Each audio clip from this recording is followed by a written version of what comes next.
Technical session for this afternoon is going to be T7 on RAM, or random access memory. As we discussed last week, not all of the technical sessions will be in order. We kind of jump them around a little bit in order to better match them up with the Coursera modules you will be going through over time. So you may see technical session number 7, then next day we'll see 10. Next week you'll see 20 and 32, and then we'll jump back to technical session 12. So it kind of jumps all over the place depending on what we're covering in Coursera to try to parallel them as much as possible. This particular technical session, we are going to be able to define system memory and describe the different technologies that are involved, articulate the process, including key questions to answer when upgrading your memory, determine how to select and purchase the right memory module, summarize the process of installing memory, identify common pitfalls when selecting or installing memory, and identify common problems that come up with memory and describe how to solve them.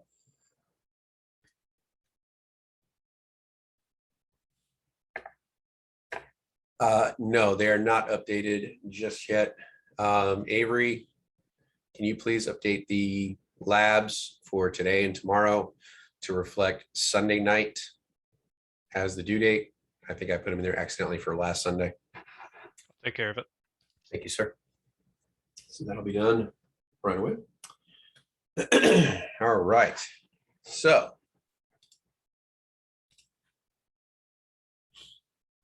BSMs we want to keep in mind while going through these, similar to the ones we had this morning: adaptability and persistence. We want to be able to change and learn and maneuver to an ever-changing environment in order to be effective troubleshooters with our team. Also, being persistent in solving these problems will make you more valuable to your team, even if you have to hand it off, follow up, find out what was done, what was needed to do to complete that task, so that later you will be able to handle that task if it ever comes up again, giving you another tool in your toolbox, making you more valuable to your team as an IT professional.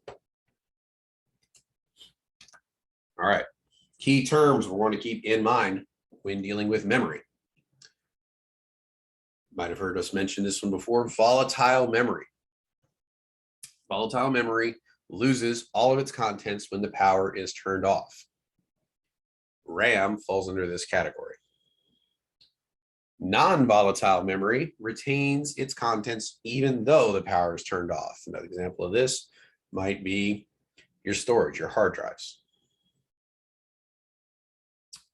Unbuffered memory deals directly with the chipset controller, while buffered memory contains a buffer to help the chipset handle a large electrical load if the system has a lot of memory. Then you have single-sided RAM, has chips on only one side of the stick, and double-sided RAM has chips on both sides of the stick. Although nowadays they tend to have coverings that go over them, so it's a little harder to see it, but in general, most of the RAM you're dealing with lately is double-sided RAM.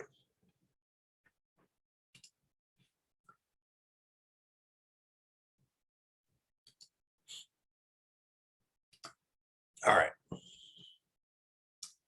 What is the definition of memory? The area within a computer where information is stored while it's being worked on. So remember, there is a difference between memory and storage. So oftentimes when people say memory, they may mean hard drive space. I've run out of memory. But what they're really meaning is they've run out of storage. Memory is your RAM modules and the memory involved in that, and the storage space involved in that, that is being used while the CPU is working on that particular information. The information is stored using on or off switches, which is essentially what binary is, where on equals 1 and off equals 0. Briefly mentioned that one before. And when strung together, these the switches represent large numbers of code values. Remember, 4 bits make a nibble, 8 bits make a byte. 1024 bytes make a kilobyte, 1024 kilobytes make a gigabyte or megabyte, excuse me, 1024 megabytes make 8 gigabyte, and so on and so on. All right, ROM stands for read-only memory. This is non-volatile and permanent. Cannot change the instructions unless it's replaced. Asterisk next to this. We know that we can change it currently, which is where you get the EEPROM and the EEPROM. So that's the EEPROM, which is the erasable programmable read-only memory. And the EEPROM, which is the electrically erasable programmable read-only memory. And this is where you're getting into the flash BIOS, being able to update the BIOS and things like that. This is what enables to do that. All right. Typically, read-only memory stores your system information, like your post routine, what things need to be checked to make sure that the computer can safely be fully turned on, where things are located, BIOS programs, and boot instructions. All right, let me go back 2 slides, 1 second. Let me know when you're good, Julian.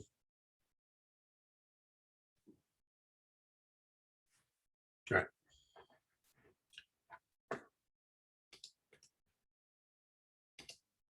Okay.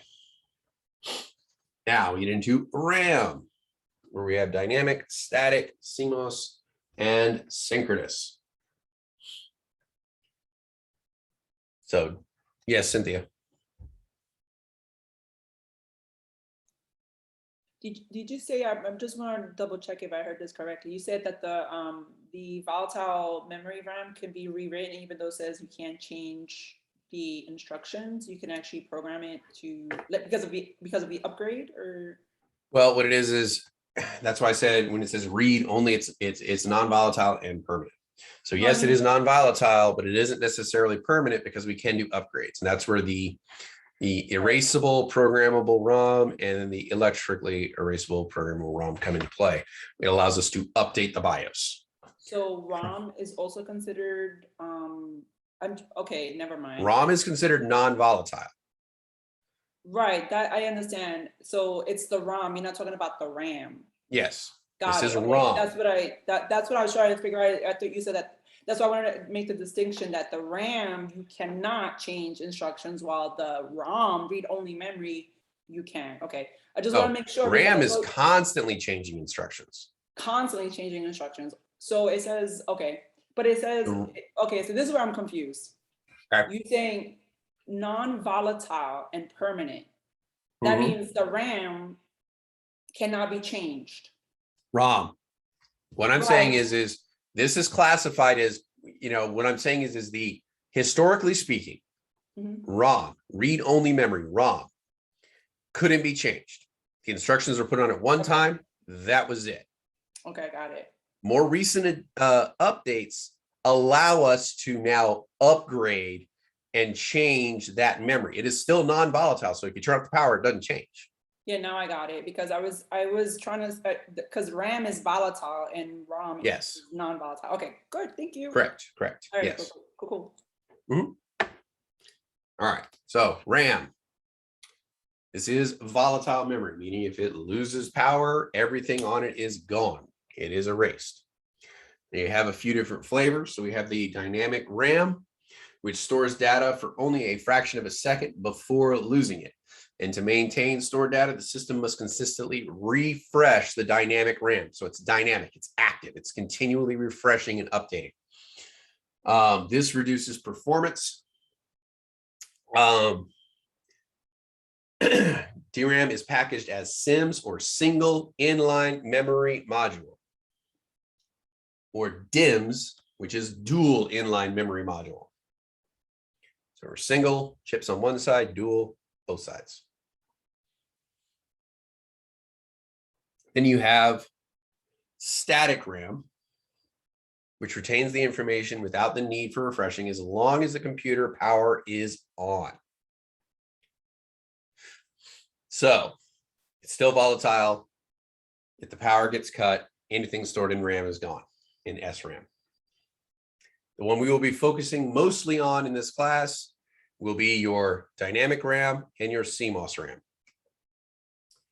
CMOS RAM is the memory that uses the small little watch battery on the motherboard that allows it to keep its volatile state retained so long as that battery is good. And it stores almost all the configuration data for the motherboard. So it's like all the settings and configurations that you have predetermined in the BIOS are stored in volatile memory. And that's why the CMOS is there. If it loses power, everything gets reset to 0 and has to all be redone. It's like we talked about in BIOS and UEFI earlier today. And finally, we have the synchronous dynamic RAM, which is more common what you will see today. It is designed to operate at clock speed. If the system bus is 100 megahertz, then SD-RAM matches that frequency. It'll be referred to with a PC and then a number after it, and that number is typically the bus speed. Questions so far?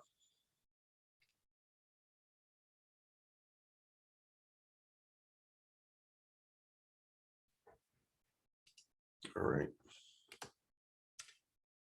Now, overview of SD-RAM is typically used in most modern PCs. It holds the instructions and data that is being currently used by the CPU. CPU can't hold all the information that it needs to process at any given time. So it will hand off some of that stuff to the RAM to hold on to it for a moment until it needs it again to, can keep continuing computations on it. They connect through the North Bridge, as we talked about, because that's going to be your fastest connection.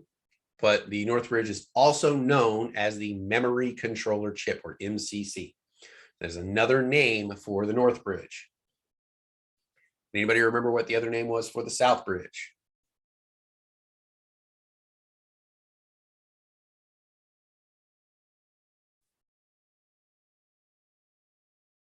Slow.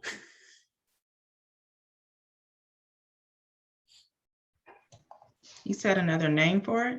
Yeah, remember we said there was another name for the South Bridge. I just remember that Mark put local street. The local street. PCH, platform control hub. There you go. What did he say? I'm sorry. Platform Control Hub, PCH. Other name for the South Bridge. But yeah, South Bridge, S for South Bridge, S for slow. That's where the slower connections go through the South Bridge. Faster connections must go through the North Bridge. And because it is so closely located to the CPU, it allows for the fastest connection. So it results in as little waste of time as possible, made even faster by integrating the North Bridge into the CPU itself.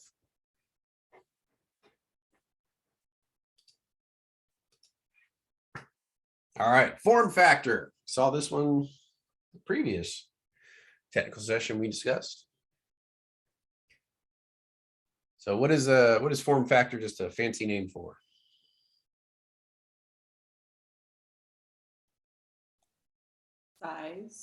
Size and shape. So here we have a couple different form factors. We have our normal DIMM right here, which would be a dual inline memory module or PC. You have your SODIMM. The SO stands for small outline, and typically seen in places like laptops. And then we also have our microDIMM right here, which would be like sub notebooks. So you'd see them like in Chromebooks, Air books, stuff like that. Typical laptops, you'll see a SODIMM. Desktops will use DIMMs.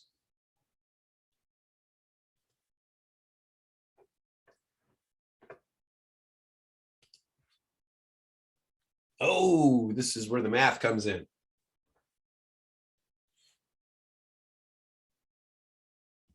I know this is Avery's favorite part. So when you see before SODIMM or SDRAM, SDRAM, when you see DDR ahead of it, it basically just means double data rate. Doubles the amount of data that can be transferred at a particular clock cycle. The metronome example kinds to come back into play. Remember, we talked about the clock speed. Everything is set by the clock speed. So as the clock is going up and down, it can pass data every time the clock hits the bottom. Now, if we do double data rate, you can send data at the top of the arch and at the bottom. So you're now sending it twice per clock cycle. That's what double data rate allows you to do. So this is effectively doubling the amount of information you can send per clock cycle, speeding up the RAM. Now, a DIMM uses a 184 pin connector. Yes, you need to know that. In capacities close to 64 megs, all the way up to 2 gigs. SODIMMs, 200 pin connectors. And then micro DIMMs, 172 pin. This changes by generation. So it is something we do need to be aware of, especially with regards to A+. There's always a couple questions on there with regards to pin counts. Did you get any of those, Avery? Yeah, I got a few. But honestly, just make a little flashcard with the pin count, and for the SODIMM and the DIMM version. That's what I did. I made it one flashcard for DDR1 for DIMM and SODIMM. And I guess I didn't get any on micro DIMM, but definitely DIMM and SODIMM.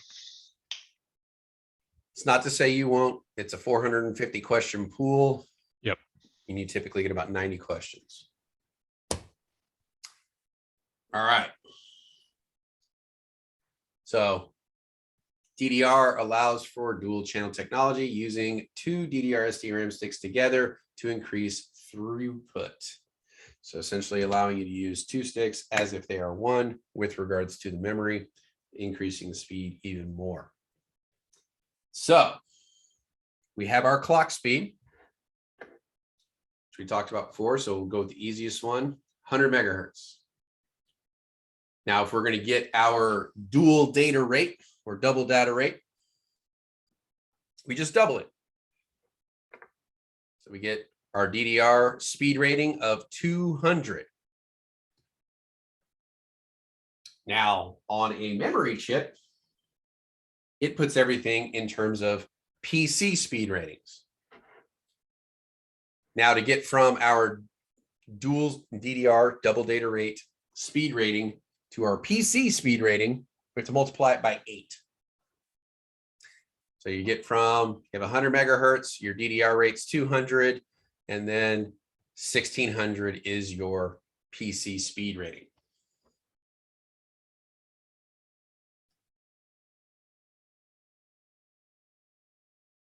Yes, the majority of the math you do is in this particular technical session with this cohort.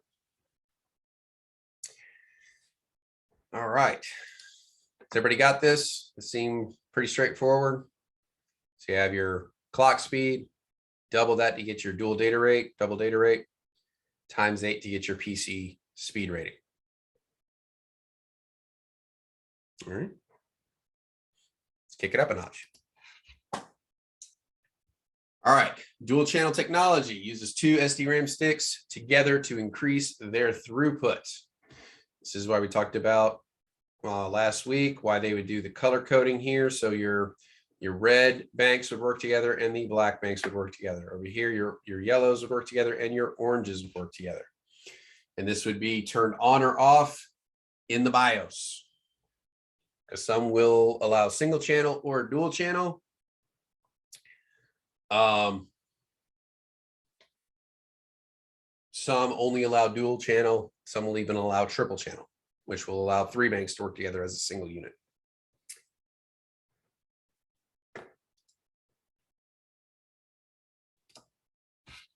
All right.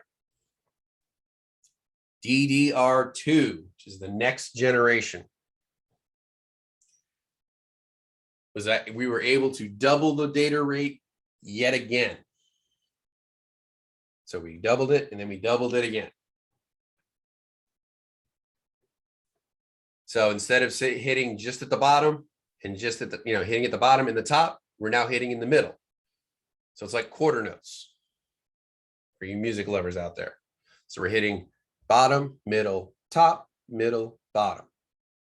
So every clock cycle, we're now getting 4 hits as opposed to just the 1 at the beginning and then the 2 with the double data rate. So now we get the 4 hits. This is the next generation. So it uses a new connector, the DDR2. SODIMM has a 200 pin connector. The DDR2 DIMM has a 240 pin connector.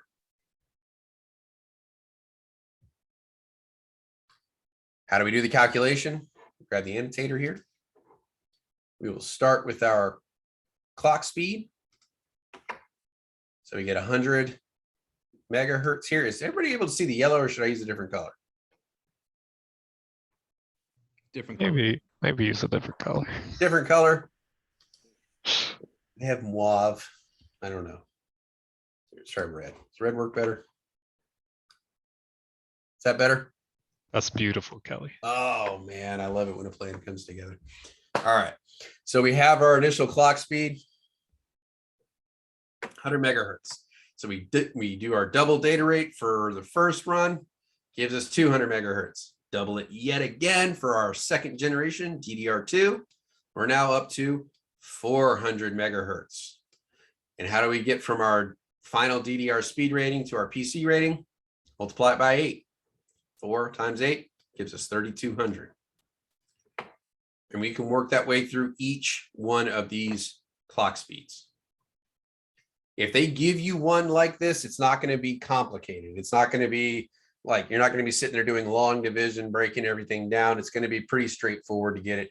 And they may ask you, here's your PC speed rating. If this is a DDR3, what's your clock speed? So you would work backwards through it. And it's not, really, really onerous on the math. So, second generation. Clock speed, double it again, multiply it by 8, gives us our PC speed rating. Yeah, they won't give you weird numbers, like Avery was saying. Questions so far?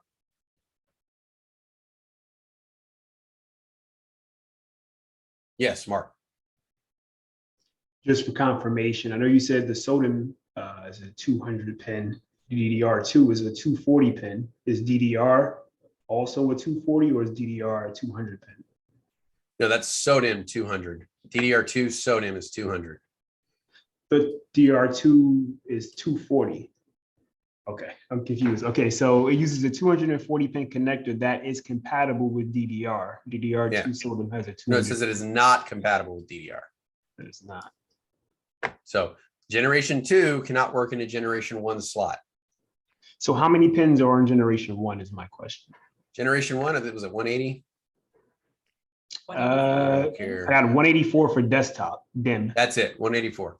184, okay. And Mark, when it says DDR2, it is referring to a desktop RAM module. It will say SODIMM if it is associating it with a laptop module. So if you just see DDR and a number, you can go ahead and assume it's for the desktop. Okay. Okay, Glean. I'm trying to wrap my mind as to what RAM is actually doing. So when you deal with the dual line memory module and you Mhm. place it to the slot, is it that both slots are being read at the same time? Is that what it is? No, dual inline memory module means it's like it's got chips on both sides. Right. And it's able to process that data twice per clock speed. Oh, okay. Gotcha. So once it's placed into the slot, it's just locked into the Yeah. slot. So you can have dual channel. Yeah. Dual channel is when the two memory modules operate as a single unit. So don't get those two confused. Dual channel is two RAM modules working together. Then you have the dual inline memory module. Okay. All right. Thank you. No problem. Susan. So some of the numbers don't, obviously match up, like when you're doubling the DDR speed to the DDR2 speed.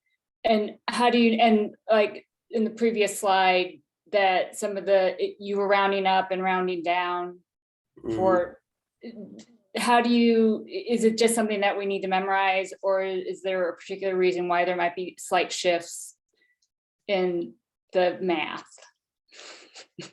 Well, typically it is. It's typically a rounding thing that they're doing.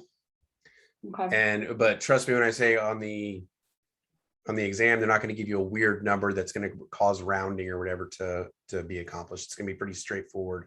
Like it may be like 100 megahertz like that. So where it's pretty blatant, straightforward. There's no real guessing on it. Okay. And as far as real world usage, you don't really need to know any of this. Don't say stuff like that, Avery. But as far as A+ Use it every day. as far as A+ goes, you need to know that it doubles with each generation, and then to get the speed rating, you multiply by 8. Okay. Okay. Thanks.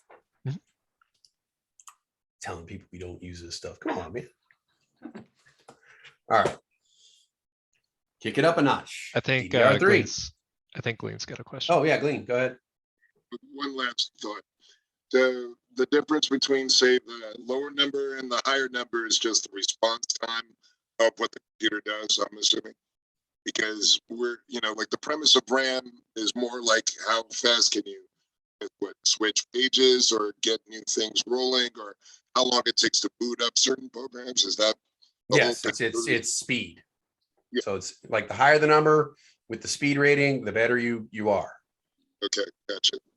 All right. And this kind of is just showing you how they get that PC speed rating, because when you're looking on the side of a memory module, it's going to tell you, the PC speed rating and then your latency score. Right, gotcha. Right. Or CT score, whatever. So generation 3. We got our core RAM clock speed right here. Why doesn't this line up? Core isn't taking into account of DDR. So the DDR speed is double your core RAM speed, because that's like your first doubling. So for some reason, this graph goes all the way down to your core clock speed, not the doubled version of it. Well, the doubled version is the first version. Yeah, well, what I'm saying is there, for some reason, when we're looking at DDR, we're doubling our core. Whatever our core is, it's doubled for the first time with DDR. Then when you go to DDR2, it's doubled again. I don't know why they do it that way. I was appreciating you answering a question I was asking the students, but that was really great. Oh, the DDR3 is because it's the 3, so it's just a triple. So you just add the 3. If you triple it, no. Not triple, like okay. meaning like you add it 3 times. Meaning double it 3 times. So you get your first double for the DDR1, which would be right here. So that'd be 200. And then the DDR2 right here, that would be your second doubling, giving you 400. DDR3 would be your third doubling, getting you to 800. 8 times 8, 64. And add your 10s on the back end.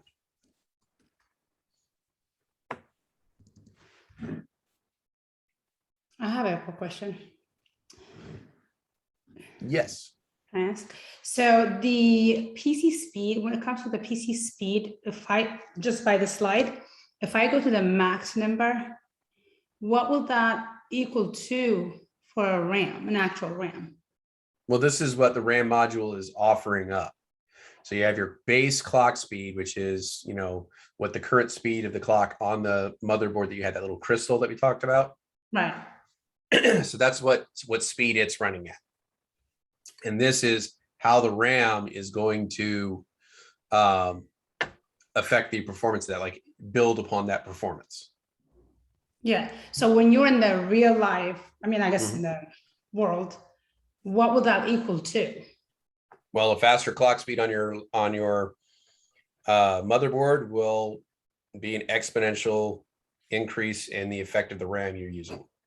So what would you, how do you calculate that to get the number?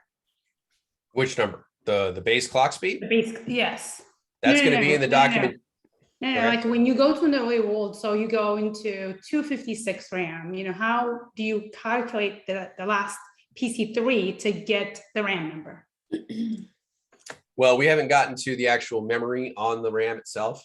We're talking about just what the generation of RAM is doing with regards to speed rating. Okay.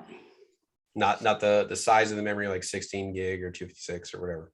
So this is just strictly the generational, like DDR3. How does that affect your speed rating? And then the amount of memory that we'll have, Got it. that's where the 256 and the, you know, or the, you know, 8 gigs or 16 gigs of RAM is. Okay. Does that make sense? Yeah, I guess it says right here on your third line, maybe. If I Right read here? 83, yeah, it says here, it uses a 240 pin slotted differently from DDR, Yes. DDR3. And then it says the DD3, okay, allows 512 GB. Now it makes sense. I got it. It's right there, my answer. Yeah. And so, and remember we were talking about earlier today, when we were talking about the RAM. So like it goes, and so Yeah. generation 2 will have a slot here. This would be like a DDR2. I'm only doing this because I know it aggravates Avery. There we go, DDR2. And then we'll have like a DDR3. And it'll be slotted differently so that you cannot confuse them.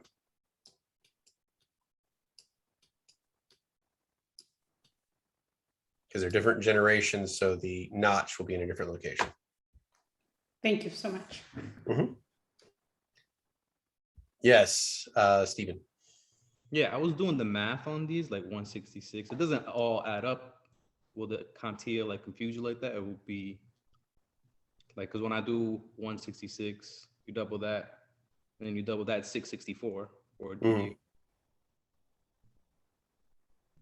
know what I'm trying to say?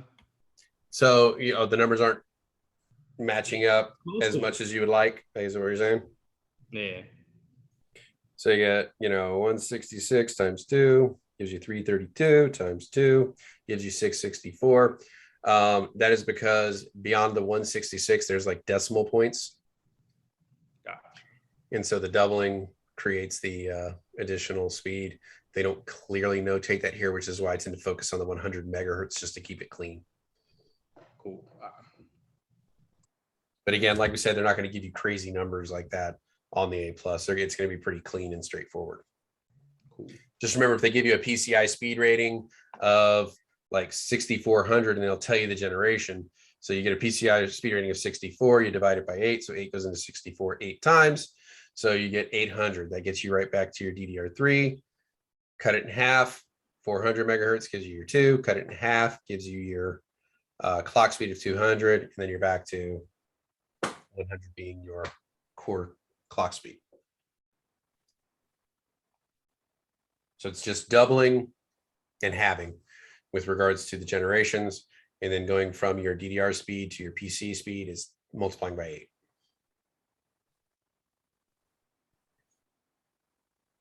Don't worry, there's only 6 more generations of RAM to go through.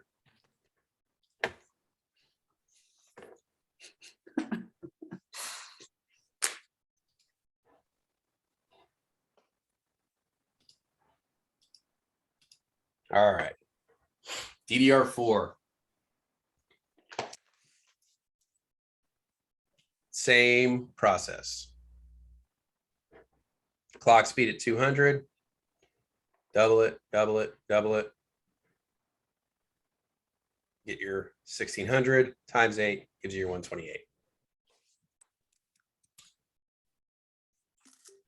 Higher voltage, or excuse me, higher density, lower voltage than a DDR3, faster transfer rates, could be up to 512 gigabytes of RAM, though that would be probably pretty pricey. Yes, Stephen. Oh no, I'm gonna put it down. Okay. Runs at 1.2 volts, uses a 288 pin, and it is not backwards compatible. Yes, Mark. I think I missed DDR3. Seems like we jumped from 2 to 4. There's 3 right there. And can you go back to 2 once more, please? I can. 1, 2, 4. Okay, and now 3 again. I'm gonna snap a picture on 3. Okay. Avery, can you put a student paste in Slack as well? Okay, I'm ready. You want me to go ahead and do that now? Yeah, you can do that now or towards the end, I guess. Okay. So DDR4, and here's kind of a visual representation so you can kind of see the notches each generation being offset so they don't perfectly line up, making it so that you cannot use a DDR2 in a DDR3 slot. So they're going to be generationally specific to the motherboard you're using. And I would like to add the little notches on the side of it, DDR 1 and 2 have more of a circular notch on the sides. DDR3 and 4 have more square notches. And so that's how you can separate it between 1 and 2 and 3 and 4. And then you just kind of need to figure out based off of where the little notch on the bottom is, whether or not it's DDR1 or 2. So a quick visual inspection will let you know if it's a 1, 2, a 1 or 2, or a 3 or 4, and then your notch placement can tell you the rest. And this is like something that you use in just quick shorthand in the wild.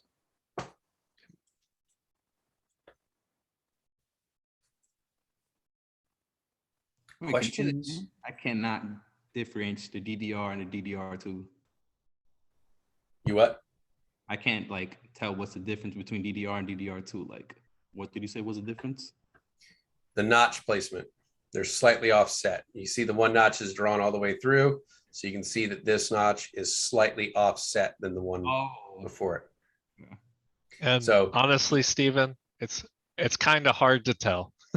You have to, you kind of need to spend just a little bit of time figuring it out. You know, in general, things will be labeled in real life, but as far as CompTIA goes, it's a little bit of a guessing game. They're anti-label.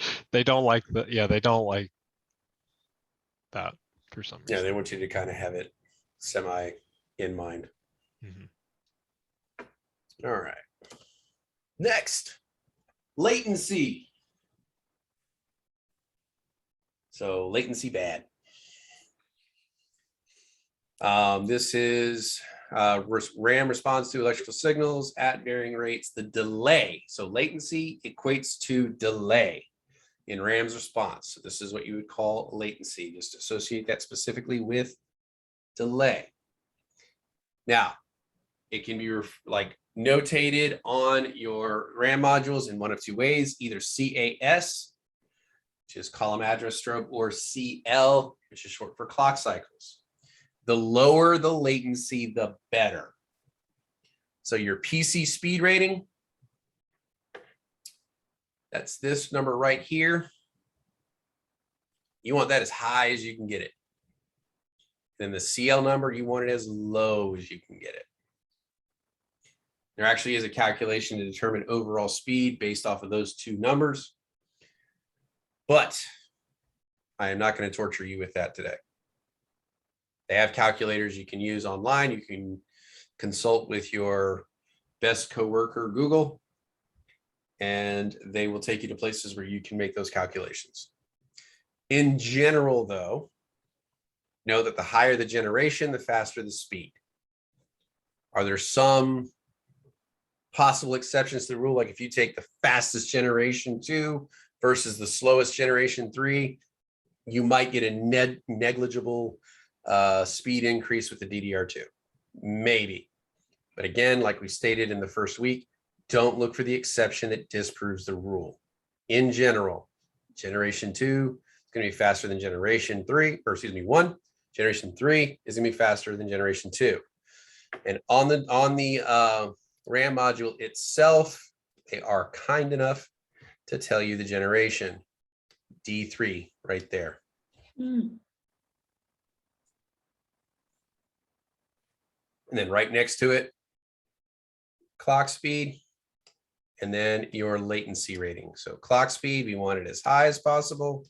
Latency as low as possible to get the best results. Anybody ever had a conference call with somebody who had satellite internet?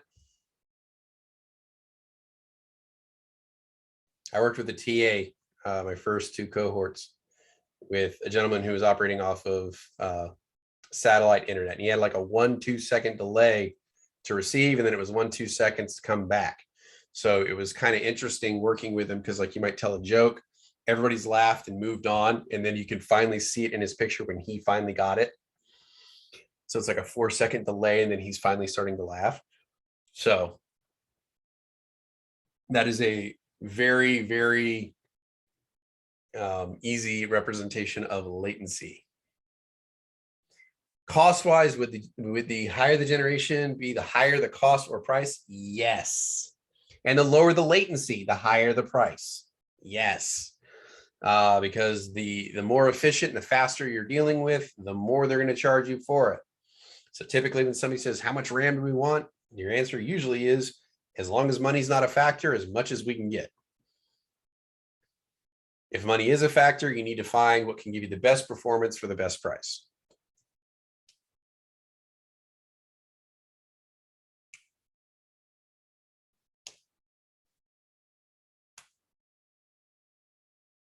That's me, Avery.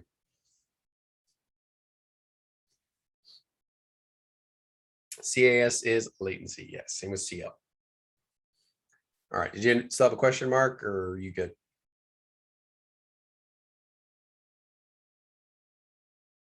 Yeah, I'm trying to get an understanding on this. So when I could have swore the 2133 was the rated speed. That's not. That's the rated latency.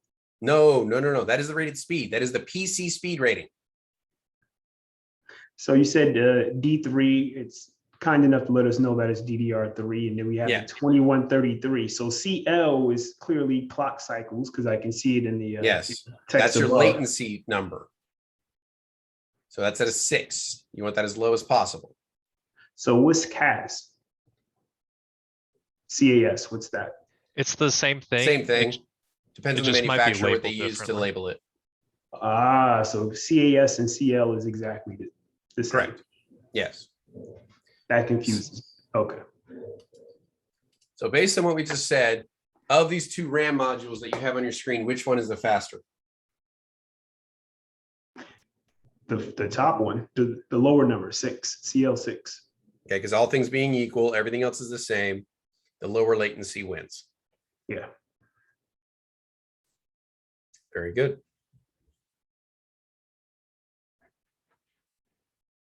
Any other questions?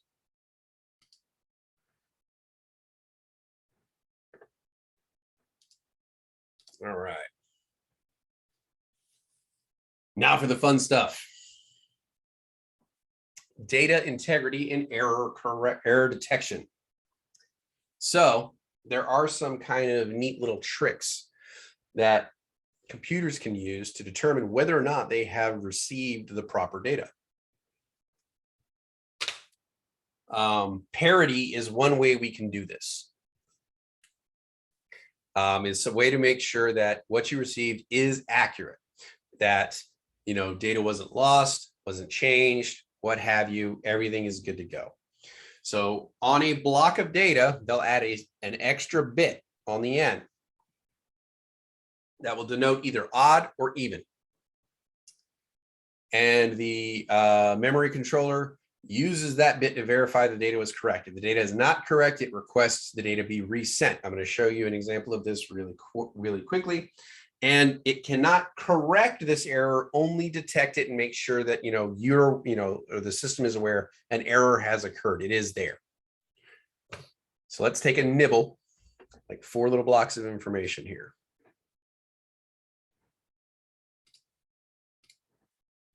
So we got a nibble.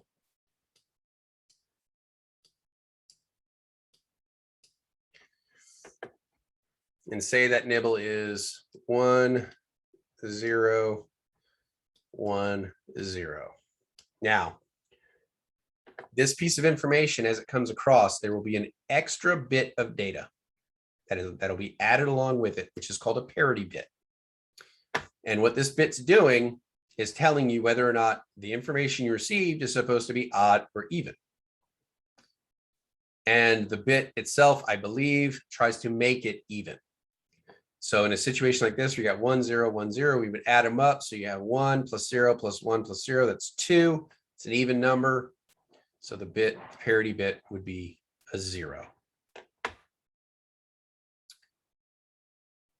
So the parity bit tells us odd or even. If a bit's missing, like the 1 is missing and it becomes an even number, it knows the data is incorrect. It re-requests the data. So this is used to determine whether or not the data received is correct. So an extra bit of data added on the end to tell you whether or not it is odd or even. That's the basic of parity. With that, we'll lead into error correction coding, which is taking parity up just about a half a notch.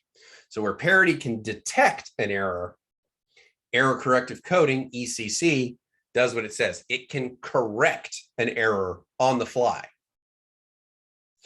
So typically, this is a RAM module that's used in servers. It's significantly more expensive than normal RAM you would use in a PC. It's also slower, which is why you wouldn't typically seek it out for a personal computer. But in places where data integrity is extremely high, like on servers and stuff like that, that is where you would keep it or utilize it. So it uses a more robust version of parity. And then, so let me move this here. So say, eraser, here we go. No.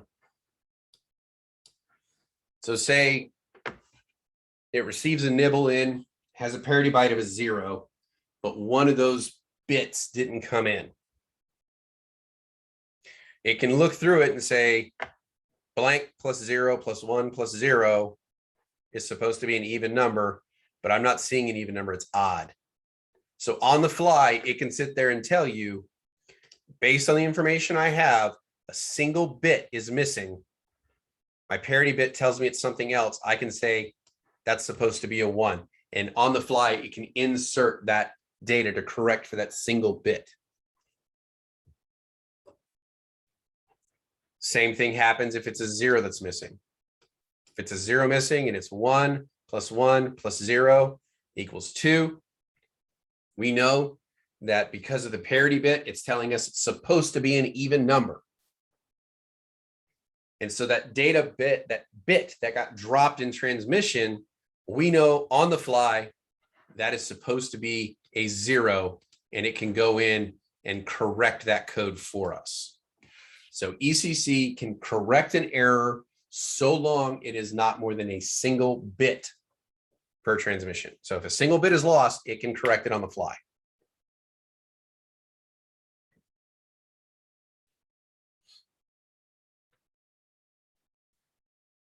So just to recap, parity is an extra bit on the end of a string of data that tells you whether or not the data is odd or even. So it tells you if the data you received is accurate.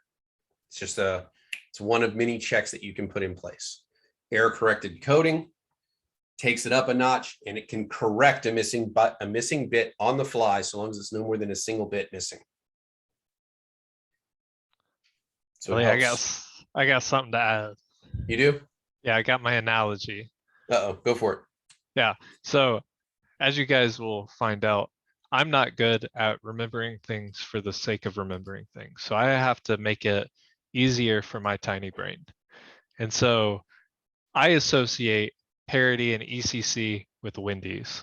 So who's been to Wendys? Raise your hand. You've been to Wendys. What do you get when you go? Should be easy. There, Steven's got it. 4 for 4. That's what we go to Wendys for. We go for that 4 for 4. So when I think of Parity and ECC, I think about that 4 for 4, right? You're supposed to get 4 items. And so I associate Parity with the minimum wage employee. That's just, they're there to pick up a paycheck. You know, they don't know too much what they're doing. They fill in the bag. And so they might see, oh, this guy's missing something from his 4 for 4, but he doesn't get paid enough to know that what it is that's missing. So your minimum wage employee, he's just going to send it back to the kitchen, have them fix the problem, resend the data. So that way your 4 for 4 is correct. But when you have like a manager that's working up front and they see that, oh, Avery's chicken nugs are missing, they know that they can fill in that missing piece. The manager gets paid more, ECC costs more, so they're able to fill in that missing piece. That's how I remember it for my tiny brain.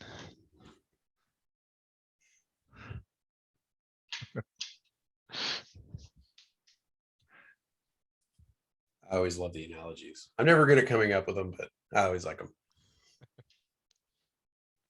My brain works a little differently. Yes, Ellie's Cynthia. trying to say he's got a big brain That's not what I'm compared saying. to my small. I'm just saying tiny mine works differently. Uh-huh. I was gonna say, because I don't eat Wendy's, but when you say 4 for 4 is like 4 pieces of food for $4. Yes. Oh, Yep. I got it. Okay, cool. So they had a little list of like specific items. You can get 4 items for $4. And if you ordered 4, but only 3 showed up, Parity would be the cashier saying, just send it back to the kitchen and have them correct it. ECC would be the front end supervisor going, nope, you just need fries, grabbing it, putting it on it, sending it out.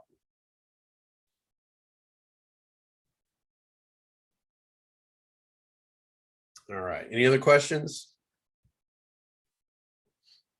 See, Marvin was like that too. He always came up with these really like neat little analogies and memory tricks. I just never could do that. People will always remember things with food. Like that's usually how it works. I think it's some of your oldest memories are your olfactory ones. So like anything that has to do with like smell and taste tends to be your oldest memories from childhood.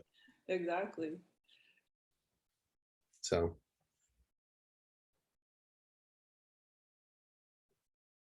why would the data be missing a bit? Sometimes in translation, like the bit may get dropped. Like it may not, like the like as it's sending out the 3 or 4 bits, one of the bits just gets dropped and it doesn't quite make it out. So you do have data interruptions. They do happen. They actually happen all the time, a lot more frequently than you would think. But a lot of times it's like re-requesting data, so send it back, say, hey, resend that to me, resends it to you, like, okay, I can verify it's good, especially like over the internet. This stuff happens all the time. But it's happening so fast, we don't really realize it at this point. And only if it happens like to a certain degree and repeatedly do you get those errors. Because a lot of times it's happening in the background, everything's working smoothly from your perspective, so you don't even notice it. Because this is happening like within nanoseconds. And it's typically a lot bigger string than just 4. I just use that as a quick, easy example. All right.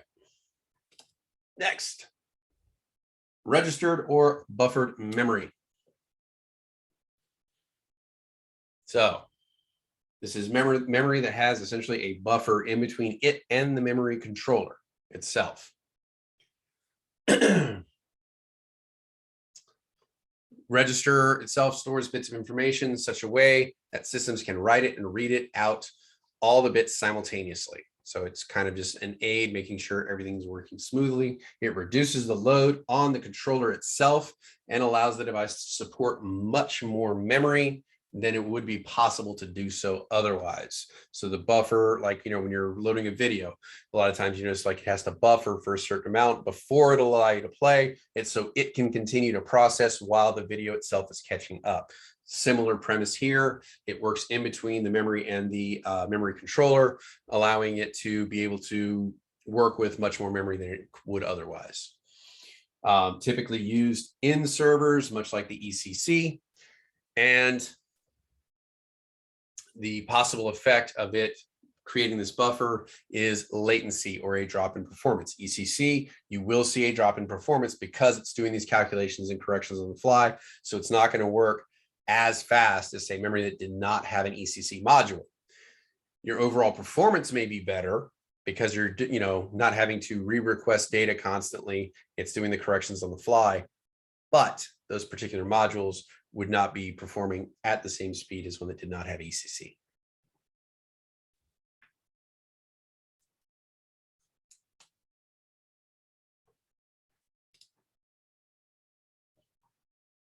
Questions?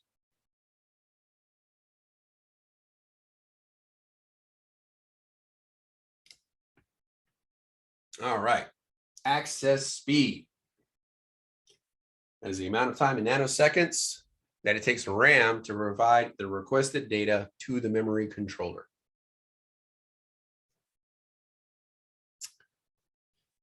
It ensures also that the add-on memory is the same speed or faster than existing memory. And we talked about this last week. You do not mix memory modules with different speeds in the same bank. So they have to be the same, operating at the same speed if you're going to put them in the same bank. Otherwise, you will have a drop in performance if it works at all. And as always, check your motherboard specifications for the required speed.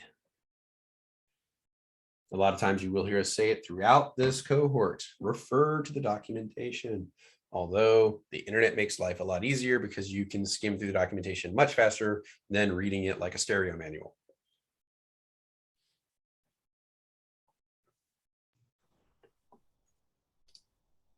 All right.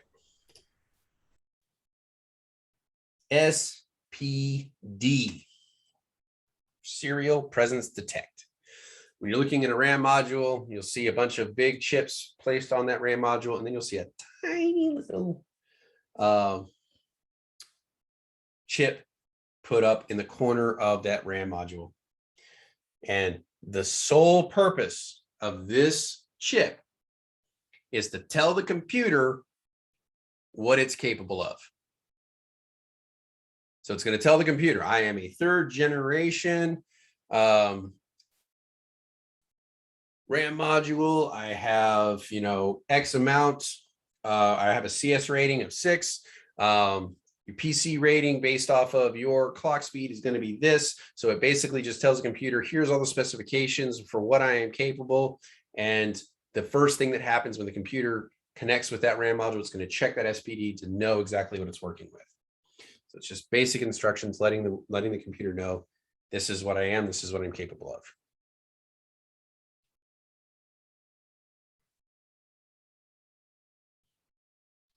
Kelly, I'm gonna talk real quick because it'll be easier than typing in the chat. For Steven's question about mixing the memory modules. So if you have 2 DDR4 sticks of RAM, they're both 16 gig, everything is the same except for the PC speed rating. If one's like 72,000 and the other one is like 64,000, I'm making these numbers up in my head.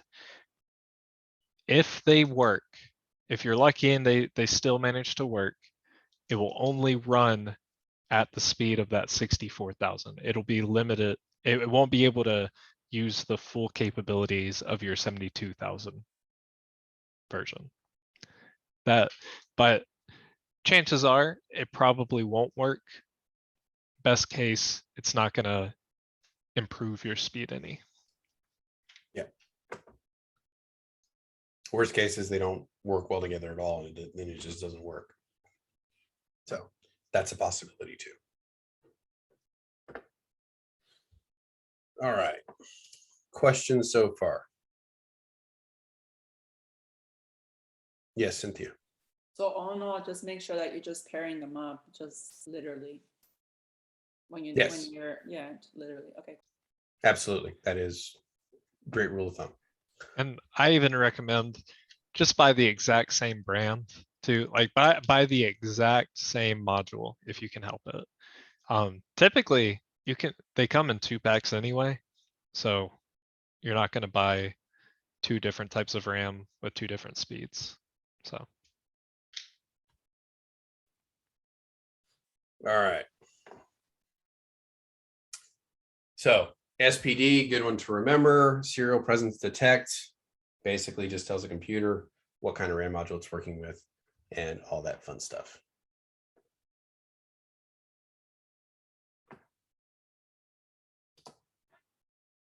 All right.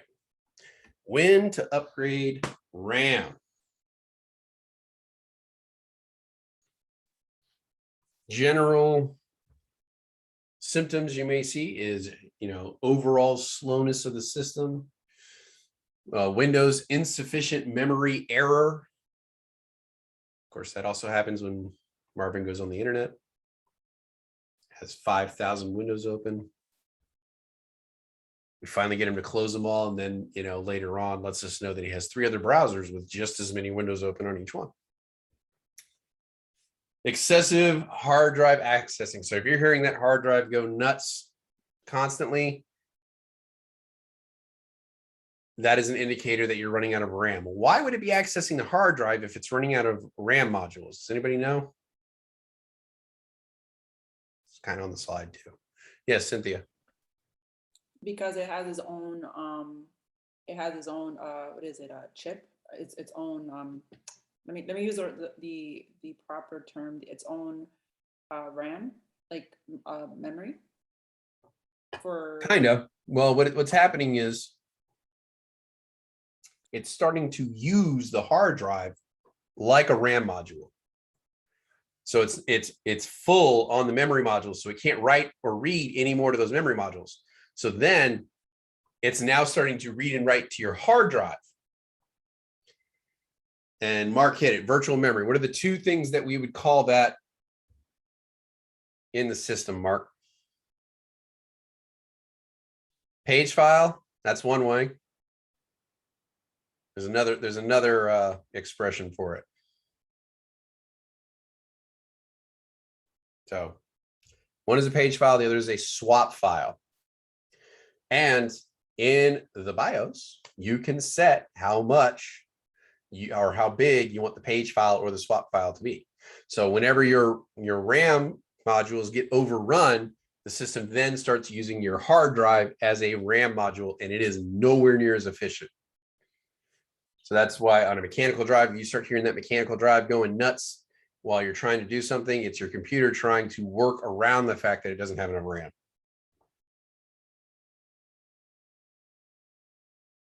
So typically speaking, you have 1.5 times as much page file space as you do RAM installed. That's a general calculation. Typically, the BIOS does that automatically now. You can change it, although recommend you don't.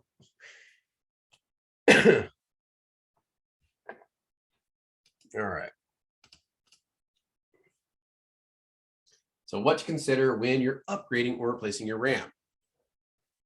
How much do I need and how much is allowed by an operating system?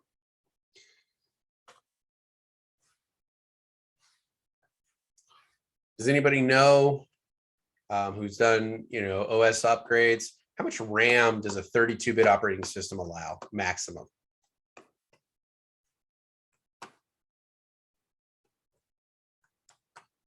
Go ahead, Hunter. Was it 4 gigs? 4 gigs of RAM. Yeah, it's not a lot.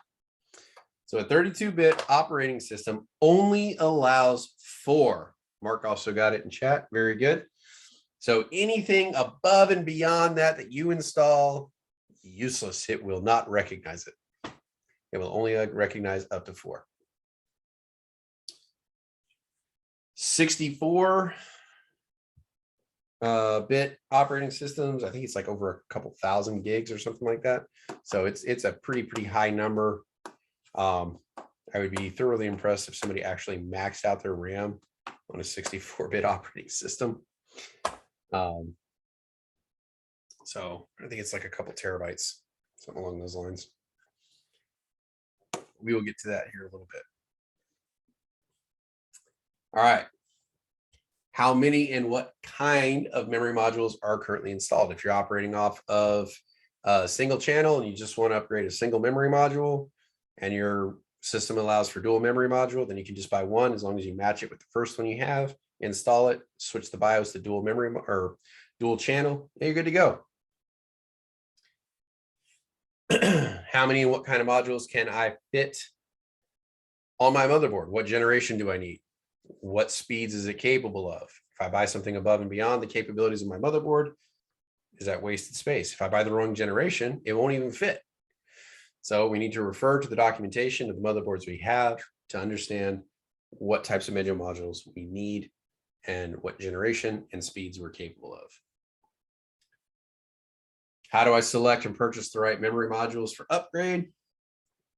Documentation. And how do I physically install the new modules? Glad you asked. Yes, PC Part Picker, great website. Build your own computers. But that was where I also ran into the scenario where you had a chip that could technically go with the specific motherboard, but the motherboard needed to be upgraded in order for you to be able to use them together.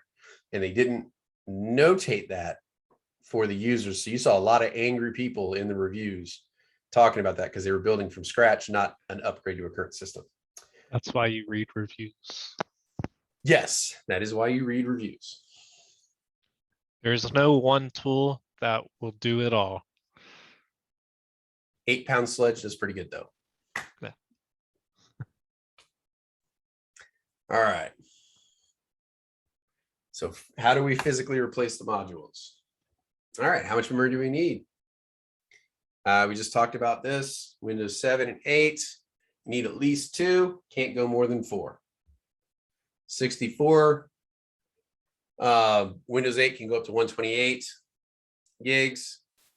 7 can go up to 16 gigs. That's the operating system limitations. But I think 10, like I said, was over 1,000. So it's like well over a terabyte of RAM it can handle actually.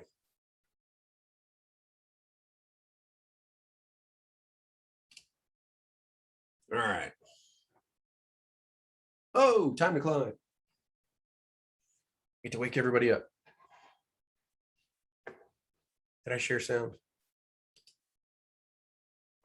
I don't want to listen to that music alone. It doesn't sound like it. Well, it doesn't start until you actually kick. You didn't laugh at. It's a joke. Oh. Add to space this time. Kelly, I won't go on my rant with how much RAM the average person needs. The This average time. person needs. Yeah. As much as they can get. Yeah, no. Not at all.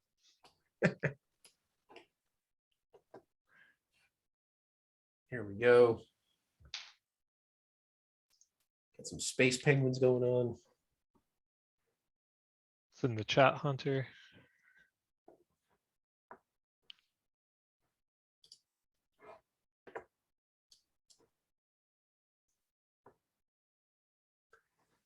And if ever you log in, the code up in the upper left.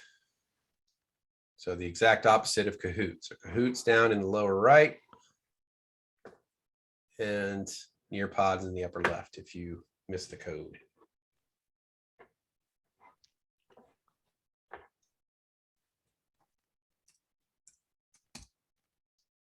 All right.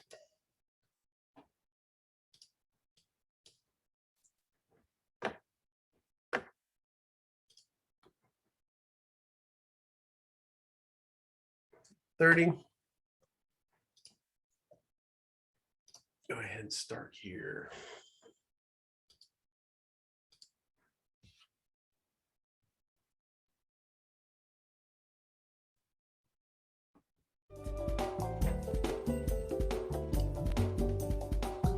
All right, my computer uses DDR2. I want to upgrade it with DDR3 on the same motherboard.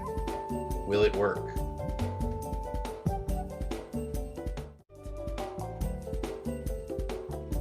Computer uses DDR2. You want to upgrade with DDR3. All right. The max amount of RAM of a 32-bit system can have is 4 gigabytes.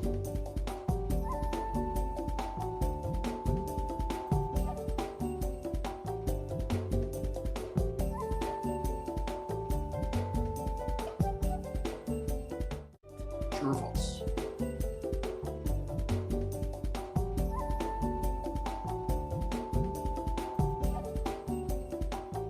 Someone gonna knock Hunter off the podium.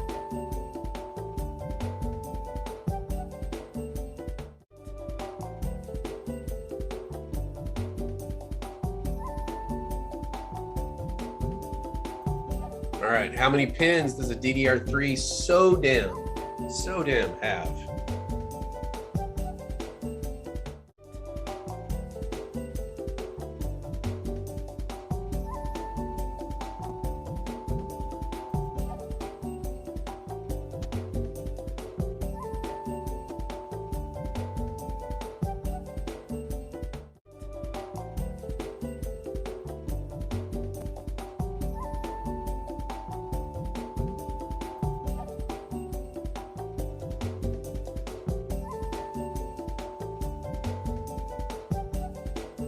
Number 4, which RAM is faster? There is no DDR4 as an answer.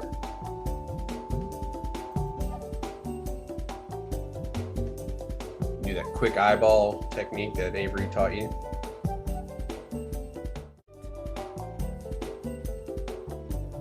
Regards to the notches.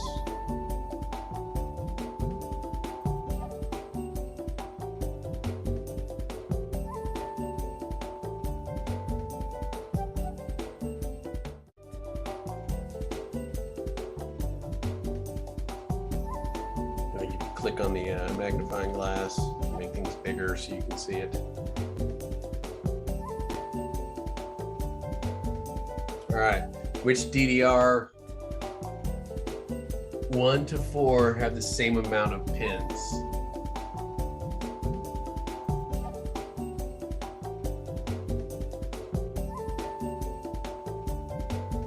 Granted, the notches in a different place.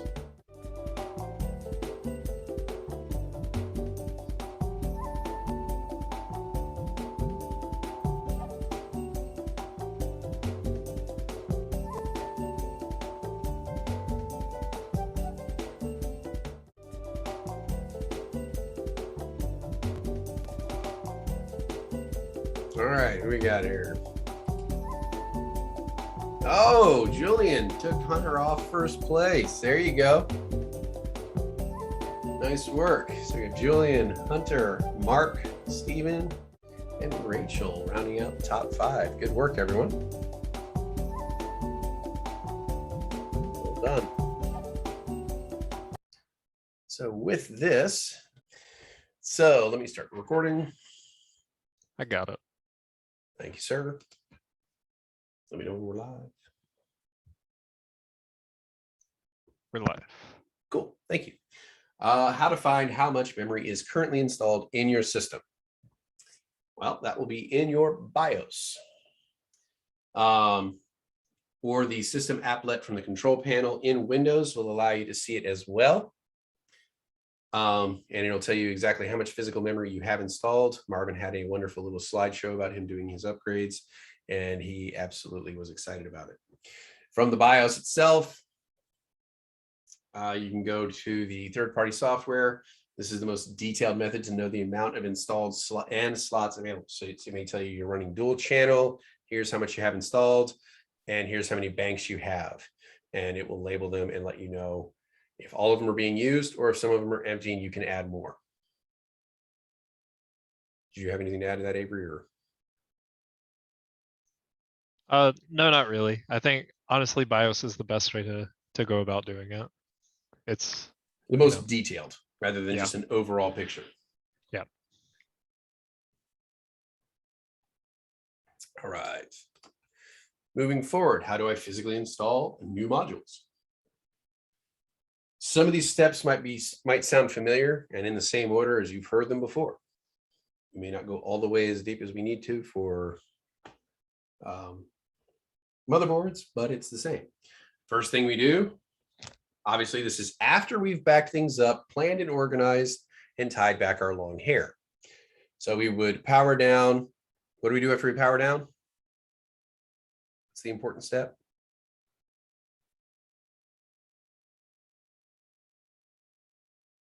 Everybody wants? You said before or after? After you power down, what do you do? Like immediately after you power down. Getting a lot of hints in chat. Unplug.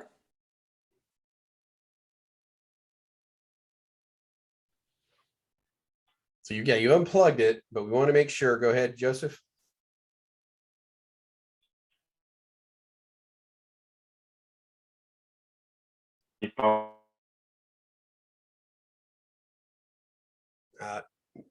Not coming in very clearly, unfortunately, but it's been in chat a bunch.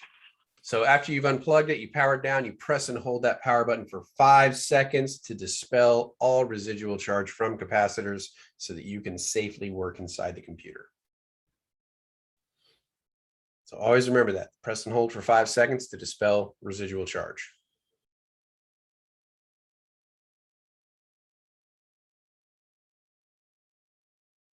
It also could be that RAM is actively being used at the time that you're checking it, and so only so much is active.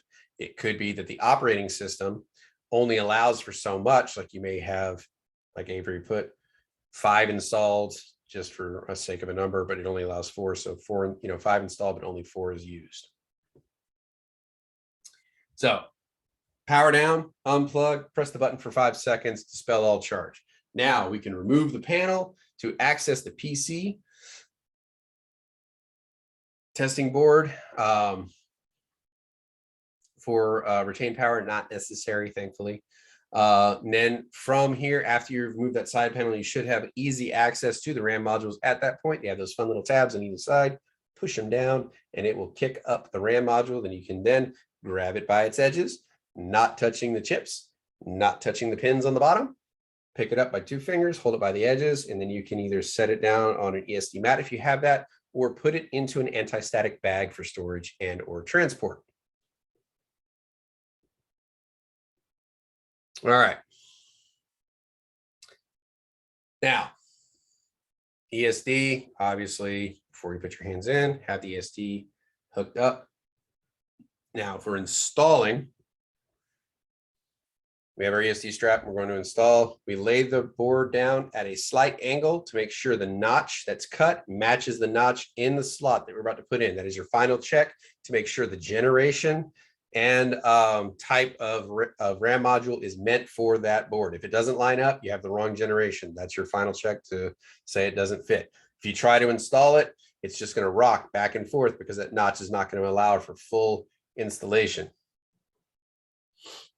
Once that is done, the notch lines up, your final check's complete. Stand it straight up, push down firmly with your 2 thumbs. Those 2 little clips on the side will come up and lock together. Locking it securely in place, you should hear a click when you push it down firmly in place. If it is not fully depressed and the tabs are about 80–90% up, you're likely to get a post error when you've put everything back together, which is why we will say RAM modules are one of the most common reasons for post errors of any other thing. Whenever you play around with your RAM modules and you put them back in and then you restart, if they're not seated perfectly, you will get the post error.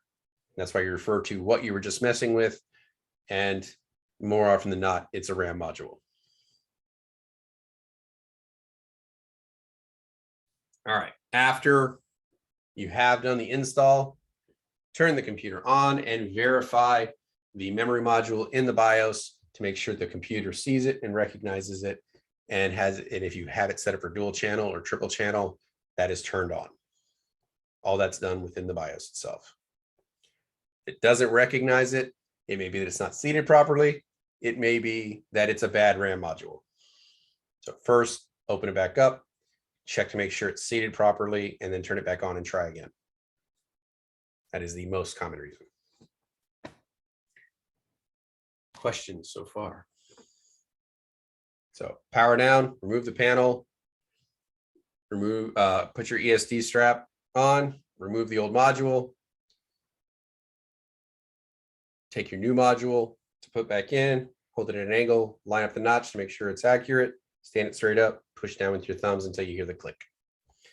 And then you close up the PC, power it on, make sure everything is able to be read.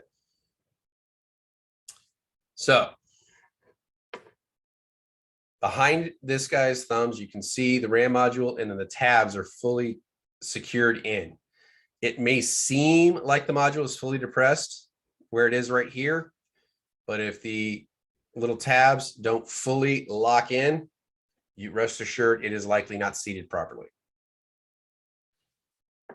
So that's why we say it could require a firm press to get the RAM modules in place. I mean, you don't have to put all your weight on it. If you have to put that much pressure on it, there's something else going on. So it's just a firm press to get them down in place. It's more of a press than you would like it to be, but You don't have You to bear should- down on it. yeah, it shouldn't be that much of a force. I mean, if you're like getting like one knee up on the table to get more leverage, you're probably pushing too hard. A hammer is not a good tool for this job. Yes, but when we get to proper destruction and disposal methods, that's where it comes into play.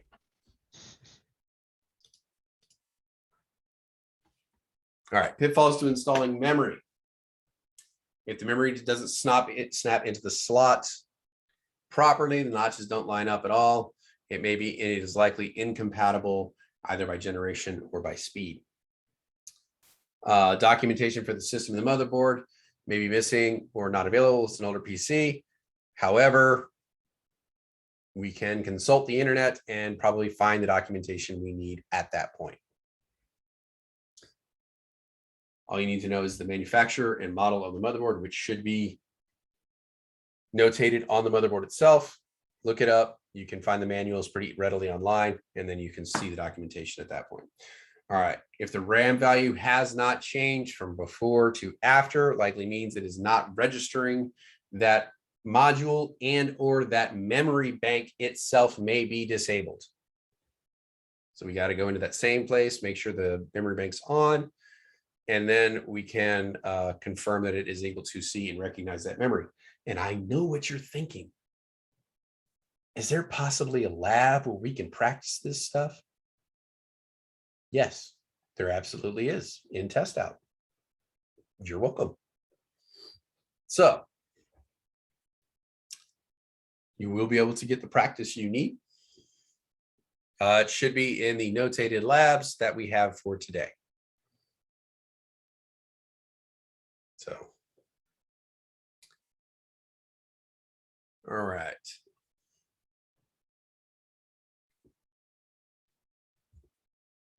In politer terms, yes, Avery. All right. If the computer does not boot and beeps, that is what qualifies as a post error, and is likely means that the RAM itself is not seated properly. You have to open that sucker back up. Just, again, make sure it's unplugged, powered down, capacitors discharged, and then try to reseat it again to make sure the system will be able to recognize it. All right. Warning signs and troubleshooting. The all popular and wonderful BOSOD error, otherwise known as the blue screen of death. Anybody who owns a Windows machine will recognize it immediately upon seeing it.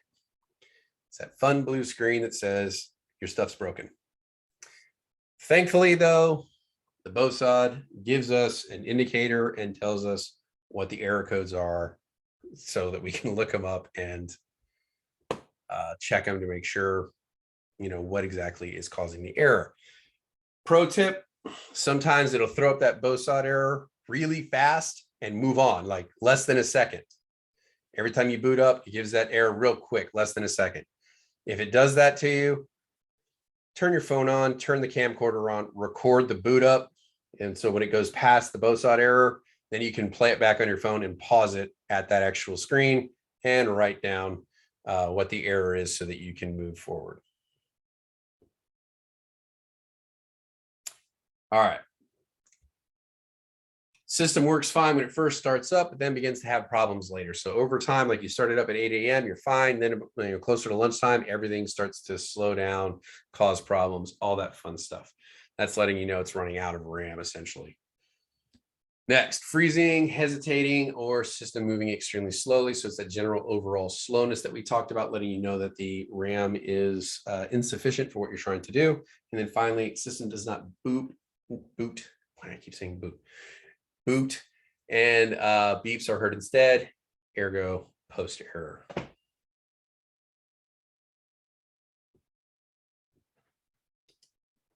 All right. Questions so far?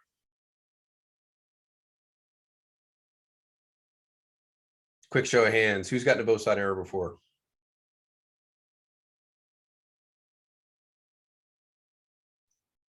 Probably shouldn't be a single person in this class that's never gotten one.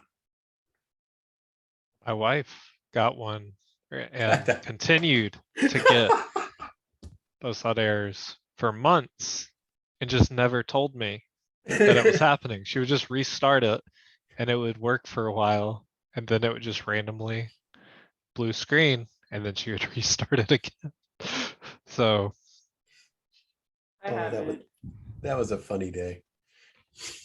yeah, for you.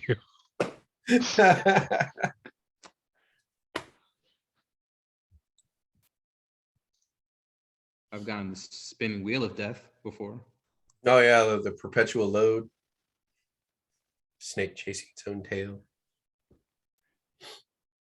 Julian, sometimes it will be integrated into your motherboard. My motherboard has a diagnostic card, so I can see the actual code, but older motherboards might not have it, and you can buy a little USB guy or something to Yeah, read as your post errors for you. So there's also just like, it gave me 3 short beeps, and you look it up based on your motherboard, and then it'll tell you what that error means. So there's a few ways around it. Although post cards, like, the post error reader cards, they're not very expensive. You can probably get one for like as little as like $10 or something like that. Yeah. But it's the worth question having is, it's worth having in your toolkit. I don't know, man. My toolkit's pretty full right now. Do buy stuff that you won't ever need, except for maybe once. No, that's why I don't do that. But I have all my toolkits, like my networking kit, my computer kit. I even have a soldering kit, all that kind of fun stuff all together. So like if I'm ever doing work, I don't have to go back to the truck. I've got everything with me.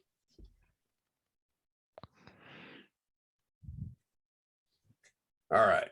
So we all experienced the BOSOT error. You'll hear that one mentioned quite a lot throughout the course of this program. And just understand that on the blue screen of death, there is helpful information. So it's worth taking note of what it is, because it's pointing to you what the problem is.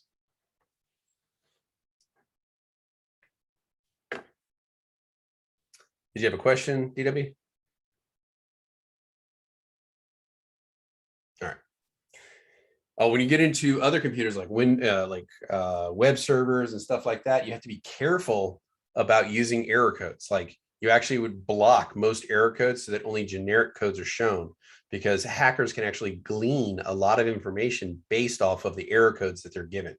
It can tell you the make, model, and year of the systems you're using, which will automatically lead them to the types of exploits and weaknesses your system have for access. So you know, as you start getting into administrator level, you start being very cautious about what error codes you allow to actually play out on your system. The BOSOD error, I think Apple does like a hard reboot. They don't even have, I don't think they really have like a BOSOD screen. They have this thing where like they'll show you all the diagnostics if there's been an error and say, do you want to report this? Yes or no? So you could actually, you know, scroll through it if you wish. Yeah, they call that a kernel panic. They call it kernel panic. Mhm. That's comforting. Is it any less comforting than blue screen of death? That's true. Well, I mean, I guess it was, you know, like if my computer's just going to die, you know, like at least it's kind of there. But you know, like if it's panicking, I don't know what to do at that point. Report it. Report it. All right. So warning signs of troubleshooting solutions, rebooting the system to clear RAM memory, because as we've stated, it's volatile. Once it loses power, wipes everything out on it. So this allows you to kind of get a fresh start. If you're having to reboot multiple times, there's more going on. It may be the insufficient memory or other stuff is happening. You may also have a virus or something along those lines too. Enter the BIOS and set post to disable abbreviated start to check for memory issues. That's kind of hiding the issue. Check memory in another system. So if you have another system available, you don't have a RAM checker, which they're a little expensive. So rather than having one of those on hand, you can actually swap that RAM module out onto another computer and check it there to see if it works. Just like if your PC doesn't power on, one of the first things you do is try another plug. So try to plug it into another outlet and see if there's a problem with the outlet itself, because it could just be a breaker got thrown and that's why your PC doesn't work. You know, try simple things first, least invasive, and then move to the more invasive processes. Check for overheating. Was it sounding like, you know, like a B-52 aircraft taking off before it shut down or something like that? Possible signs of overheating. If you have a cat that lays behind your computer, there might be a ton of hair in there. So you might have to clean it out. That might solve the issue. Test I the have power. a Go little ahead. story. So at my dad's house, my room apparently had one of my outlets connected to a light switch in my room. And I never used that light switch for anything. So I didn't know that's what it did until my computer just wouldn't turn on. And it turns out that I accidentally flipped the light switch. So that's worth knowing Yeah. what your switches do. Yep. We had one in our house here that we didn't know what it did for like 6 years. It's like it did nothing. Couldn't figure out what it was. They do something. Yeah, it was connected to something. I mean, we found out what it was just because problems were being created, and then we had to, you know, troubleshoot where the problems were, and we found out that it was attached to that switch. It had to do with a wire that was outside. They literally had a wire outside because they were going to install a lamppost light, but never did. So they're just like, okay, they bundled up the wire and just put it in the leaf litter so you couldn't see it. And so every time it rained, it would blow a breaker. We couldn't figure out what it was. It was the light switch. So he's turned it off so there was no power running through it. And then I went and installed an outlet outside. All right. So here we go. Test using software, website troubleshooting, and or Windows utility program to be sure the memory itself is the issue. Remember, we want to try to do the least invasive things first and then work back towards the most invasive stuff whenever we're trying to fix problems with a computer. All right. I am totally not reading this. So here we got here. Kedra, can you please read number 1?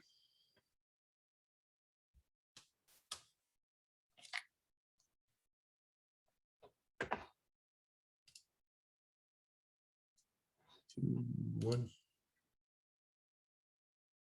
Jalea, can you please read number 1?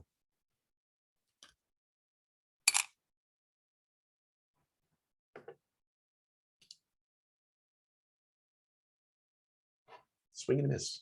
All right, I'll read it. go for it. Shut down the system. Number 1, shut down the system and remove all exterior cabling. Press and hold the power button for 5 seconds to drain any remaining power. Thank you. And ironically, you were the name I actually drew, so that's actually kind of funny. All right. Next, number 2, Rachel, please read for us. Ensure you're wearing your ESD strap. Open the system case and locate the slots for the memory modules. There we go. Thank you. Lorraine, can you please read number 3? Remove any data cabling and other devices preventing you from accessing the slots. All right. And also, how many modules are currently installed? Are there any empty slots to install additional memory if you need to? Safao, can you please read number 4? Notice that a slot have retaining mechanism at each end to secure each module in the slots. Modules are inserted and removed straight up and down. Spread the plastic lever part before inserting or removing the memory modules. Thank you. Leila, can you please read number 5 for us? Examine an empty slot and note the raised ridges that line up with the notches on the memory module's pin edge. Because modules are designed to be inserted in only one orientation, these ridges prevent them from being inserted incorrectly. Excellent. Simhar, can you please read number 6?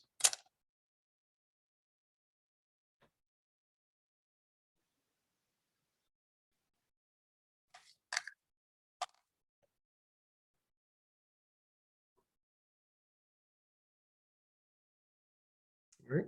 Susan, can you please read number 6? If you are inserting a module, verify the module is oriented correctly to the. Insert the module and gently but firmly push it in. If you are removing a module, carefully spread the levers apart and remove the module. There you go. So those 2 little ears that stick out, you push down those 2 ears and it will kind of eject the module straight up. Not like toast, like shoot it up out of the computer, but just like gently push it up so that you can grab it and pull it out. All right, Yirigisu, can you please read number 7?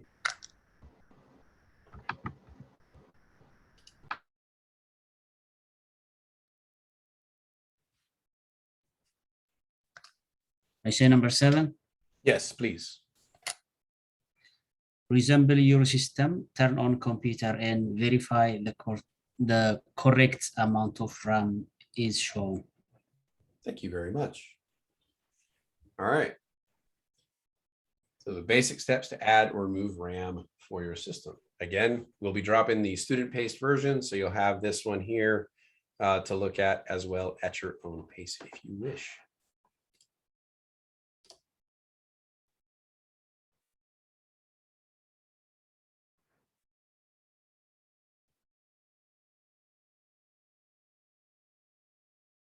All right, playing this device only.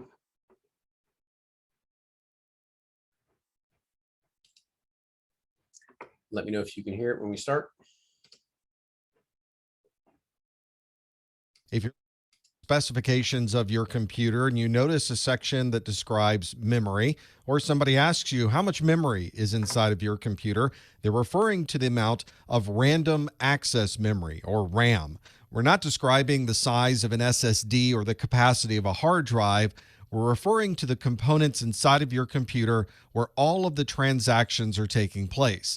When you're using the programs and the data on your computer, they're moved off of your SSD or your hard drive and they're put into RAM so that you can perform calculations on that information and then store that information back on the SSD or the hard drive when you're finished.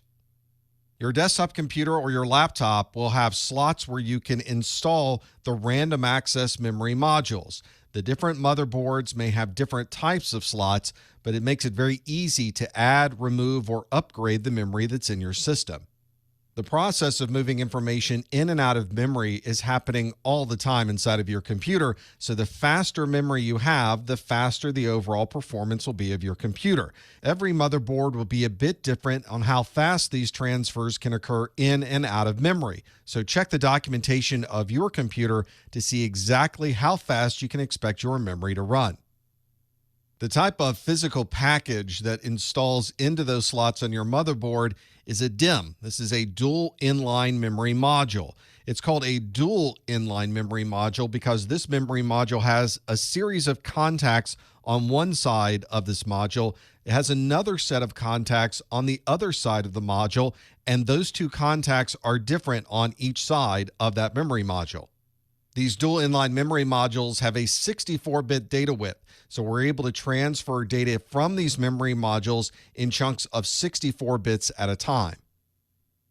The memory that's inside of a laptop is probably a smaller version of the DIMM. This is the small outline dual inline memory module, and it's about half the width of a standard DIMM that you would find in a desktop computer.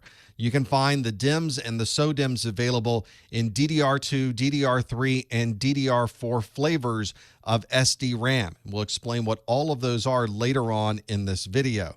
If you're using a SODIMM, it's probably inside of a laptop or a mobile device because of the size. You're able to fit a lot more information into a smaller area, which is important for those mobile devices.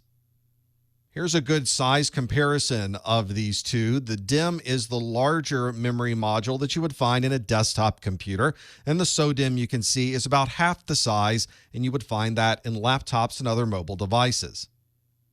The type of random access memory that is on these DIMMs is called a dynamic random access memory. It's called dynamic because it constantly needs to be refreshed. This is very different than the type of memory you might have in a flash drive where you would store information and then unplug it to move it to another computer.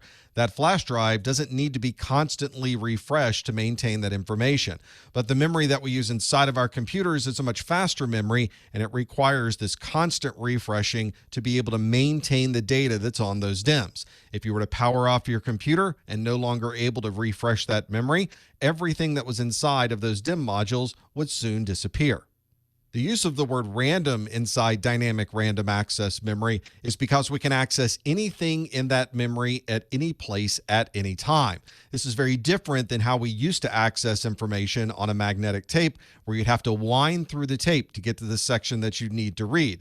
With dynamic RAM, you can simply specify an address, grab that information, and then be able to access that data. The type of dynamic random access memory that you would find on today's computers is a type called synchronous dynamic random access memory. It's synchronous because it is synchronized with the common system clock of your computer. The standard flow of communication based on these clock cycles allows the system to queue things up in a very standard format. This is different than earlier types of dynamic random access memory where there was no synchronization. But in today's desktops and laptop computers, all of the memory that we're going to be using will be synchronous RAM. Here's the way that we're able to use these clock cycles to be able to pull information off of this memory. In a single data rate memory, or SDR, we have a single clock cycle. You can see the up and down wave of the clock cycle, and there's a number of clock cycles listed on this diagram. And through each single clock cycle with the single data rate memory, we can pull 1 bit of data, which means if we have 1, 2, 3, 4, 5, and 6 different clock cycles, then we can pull 6 different pieces of data. With dual data rate memory, we still have the same clock cycle. Things haven't changed as far as the clock going up and down and having those 6 different clock cycles. The difference with double data rate memory is that we're able to pull information on the upside of the clock cycle and the downside of the clock cycle, meaning that there's 2 different bits of data that we can gather in the same clock cycle. That's where the double in the double data rate comes from. In older computer systems, you might even find double data rate generation 2 or DDR2 SDRAM. These are memory modules that were faster than the original double data rate memory modules, and they're not backwards compatible with those. In fact, they're not forward compatible either. If you have a computer system that requires DDR2, then you must use a DDR2 module in that system. You're not able to replace it with a DDR, a DDR3, or a DDR4. The generation of memory after DDR2 is DDR3, or double data rate 3. DDR3 RAM has twice the data rates of DDR2, so greatly improved performance for those systems that could support DDR3. It also improved the maximum size on a single DIMM to 16 gigabytes of memory. And again, if you have a motherboard that requires DDR3 memory, then you must use a DDR3 memory module. You can't take the DDR2 modules from an older system and move them into a DDR3 system. They won't fit into the module slots at all. One of the newer generations of DDR memory is DDR4. This fourth generation of memory has speed improvements over the third generation, and it increases the maximum size of a single DIMM up to 64 gigabytes per memory module. And as you might expect, the changes with DDR4 also mean there's no backwards compatibility to earlier versions of modules either.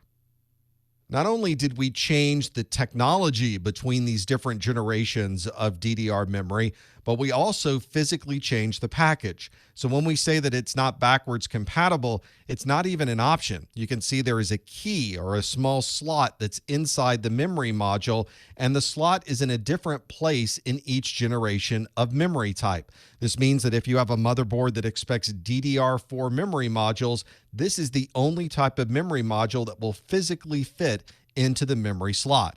If you're trying to install a memory module in a computer and you notice that it's not fitting perfectly, it may be because you have the wrong type of DDR memory.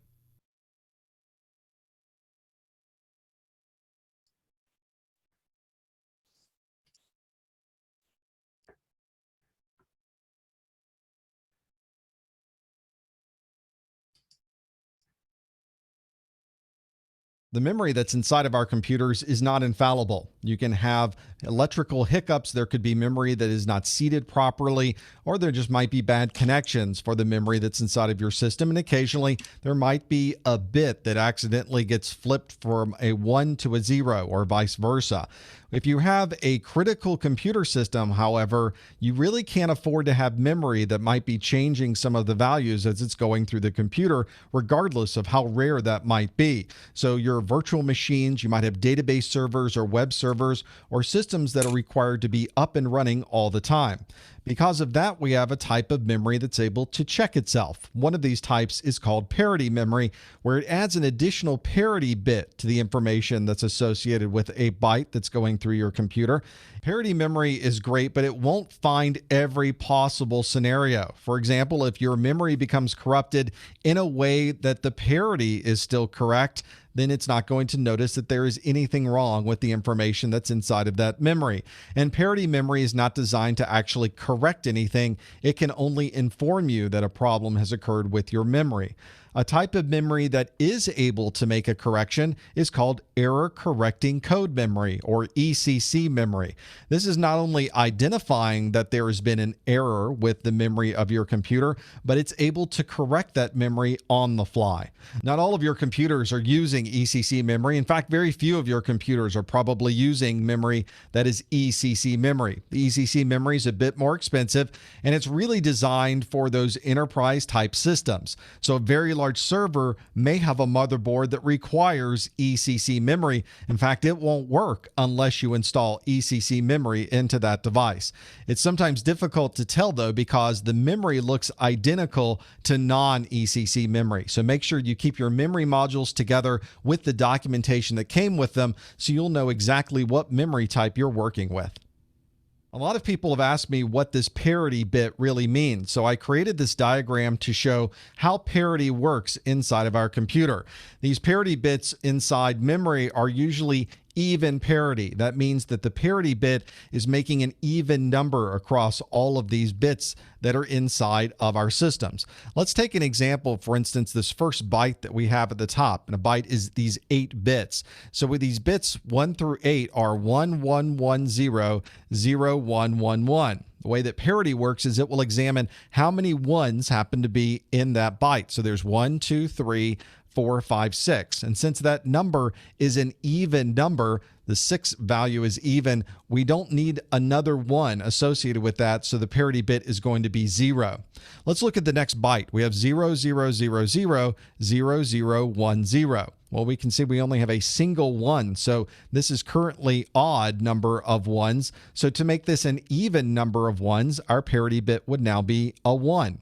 And that's how we're able to determine whether the parity inside of this particular byte is correct. Let's do the last byte. We have 1, 0, 0, 1, 1, 0, 0, 0. If we count the number of 1s, we have 1, 2, 3 1s.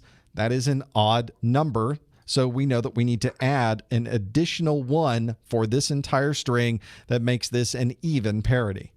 So now that you have this parity bit associated with this data, how do you determine if anything has gone wrong with the particular memory byte? Well, let's have a look, for instance, at these examples. You can see we have a byte and a parity bit associated with it. So let's do our calculation again. Let's count the number of 1s inside of this byte. We have 0, 0, 0, 0, 0, 1, 1, 1. There's 3 bits, and a single parity bit was added to make this an even number. And since we have even parity, that particular piece of memory is exactly correct. Let's do the next one. 0, 0, 0, 0, 0, 0, 1, 0 with a parity bit of 0. And if we're evaluating that, you can see that we have an odd number of 1s, which means something has gone wrong with this memory because our parity bit was 0 and we have an odd number of 1s. We know that something went wrong with that section of memory. And let's do one more. 0, 1, 1, 0, 0, 1, 0, 0 with a parity bit of 1. And if we count the number of 1s, we have 1, 2, 3, 4 1s, which is an even number. So we know that that piece of information in memory is absolutely correct. Another memory characteristic you may run into is memory that's described as registered memory. This is memory that has a buffer inside of the memory. There's an additional register inside of the memory, and is a buffer between the memory itself and the memory controller. You'll see this sometimes referred to as buffered memory because that really is describing what's going on. This is obviously one that's used on very high-end systems. So you'll see this on servers, on systems that need a stable operating environment. You will rarely find registered memory requirements on a machine that's simply a laptop or a desktop computer. You can sometimes identify visually when you're using registered memory because there may be additional chips right in the middle that's used as the buffer itself. In this case, this particular memory has a sticker on it that shows the type of model, and you can see this is a 512 megabyte memory. It's DDR memory running at 333 megahertz, has a CL value of 2.5. This is ECC memory, so this is error correcting memory, but it is also registered memory. You can see the REG that's right there. And these things can be used together. You can have ECC memory that is not registered, and you can have non-ECC memory that is registered. But it's very common to see ECC memory and registered memory being used together in this way, especially if it's going to be used on a high-end system. If you're putting memory inside of your computer, you may want to see if your motherboard supports multi-channel memory. This is where we can install memory in pairs or in trios, and it maximizes the throughput of that memory in and out of those memory modules. And this may be important, especially if you're doing some high-performance computing. You're going to want to have the fastest possible throughput by simply adding the proper number of modules onto your motherboard. These memory combinations should also match. You should ideally have exactly the same memory types that will be used in these different channels of memory. You'll often see that the memory module channels are also colored. So you would put the same type of memory modules in for each of the colors. In this example, this is a motherboard I have that is a dual channel motherboard. And you can see that you would put one of the memory modules in black and the other part of the dual channel would be in the other black module. So if I wanted to maximize the throughput in and out of memory on my motherboard and I only had 2 memory modules, I would make sure that they are installed into the 2 memory module slots that are colored exactly the same. One characteristic of memory is whether it is single-sided or double-sided memory. And there are unfortunately a couple of ways that this can be interpreted. One is very literally. You could have a memory module that only has chips on one side of the module and no chips on the other. So in that case, it would be a single-sided memory module. But some memory modules will have memory chips on both sides of the physical module, and some people will refer to that as double-sided memory. But there's another way to interpret single-sided versus double-sided memory that really doesn't describe the physical package of the memory itself. In this case, we're really referring to the ranks of memory. Ranks is how we separate memory on a single module so that they can be accessed with the memory controller. Sometimes these separate ranks are called sides. So you might have a single-sided or double-sided memory referring to a single rank or a double rank on a memory. These would really be separated out into two different pieces. This, for instance, might be a memory module with two ranks, and you could easily describe that also as two sides. So you really have to ask a person who's talking to you about single-sided and double-sided memory of what they're referring to. Are they referring to the physical package of the memory on the memory module, or are they referring to the ranks of memory as it's accessed by the memory controller? If you're looking to upgrade the memory inside of your computer or install some onto a new computer build, you may go online and see what's available. And then you can very quickly see there are many different kinds of memory specifications. Memory has a very tight tolerance. You need exactly the right memory for your motherboard. So your first stop should be your motherboard documentation. This will be the absolute authority to determine what type of memory you need to purchase for your motherboard. If I look at the manual I have for my motherboard, I can see that mine says 4x DIMM, which means there are 4 DIMM slots in my motherboard. It will take a maximum of 32 gigabytes of memory. It is expecting DDR3 1600/1333 megahertz, so I can get either speed of memory to go inside of my motherboard. And it's requiring non-ECC, so it's non-error correcting code memory, and it is unbuffered memory or non-registered memory modules. I have to make sure I get exactly this specification so that it will work properly when I install it into my motherboard. Fortunately, a lot of the sites where you can purchase memory online will also have online guides. So you can put into their website the make and the model of your computer, and it will give you a number of options that are available. And you can then cross-reference the options that they're telling you against what you see on your motherboard documentation and make sure that they sync up. If you look at the search results online, you may find that you have many different options available. Even for my motherboard, I could put DDR3 1600 memory, or I can put DDR3 1333 memory. So it's different speeds available. Of course, the 1600 memory is faster, and it's probably going to be more expensive. But if all I need is a system that is performing simple web browsing, maybe I can save a few dollars and get the slower memory, but still be able to have a memory upgrade and capacity that I'm looking for.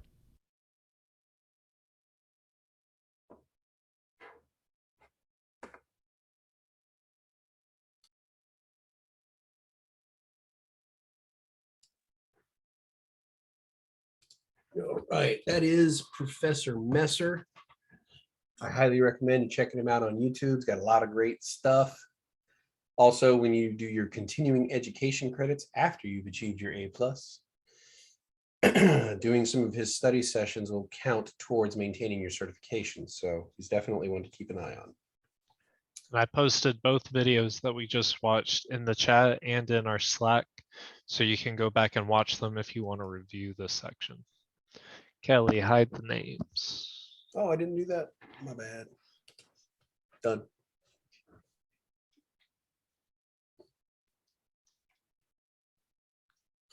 Mine was the one with red all the way across.